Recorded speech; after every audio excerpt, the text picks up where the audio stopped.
देश के ऐसे बड़े प्राइवेट बैंक जिन्होंने चाहे 1 साल हो चाहे 5 साल हो बढ़िया रिटर्न दिया है, एक तरह से ये सदाबहार बैंकिंग स्टॉक्स हैं। चलिए उनके बारे में जानते हैं।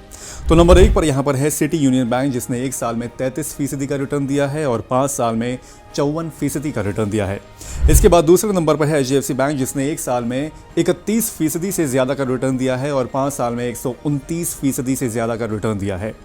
फिर तीसरे नंबर पर है ICICI बैंक, जिसने 1 साल में 28% और 5 साल में 395% का रिटर्न दिया है। इसके बाद है कोटक महिंद्रा बैंक, जिसने 1 साल में 23% से ज़्यादा का रिटर्न दिया है और 5 साल में 78% से ज़्यादा का रिटर्न दिया है।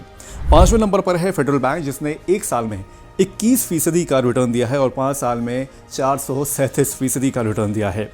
6ठे नंबर पर है करूर व्यास्य बैंक, जिसने 1 साल में करीब 17% का रिटर्न दिया है 1 साल में और 5 साल में 881% से ज़्यादा का रिटर्न दिया है।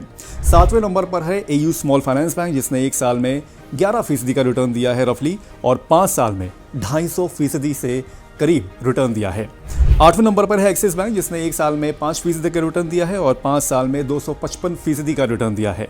फिर 9वें नंबर पर है DCB बैंक, जिसने करीब 5% का 1 साल में रिटर्न दिया है और 5 साल में 131% का रिटर्न दिया है। 10वें नंबर पर है CSB बैंक, जिसने 1 साल में करीब 4.25% का रिटर्न दिया है और 5 साल में 202% का रिटर्न दिया है। तो ये हैं कुछ बैंकिंग स्टॉक्स जिन्होंने चाहे 1 साल हो चाहे 5 साल हो बढ़िया रिटर्न दिया है।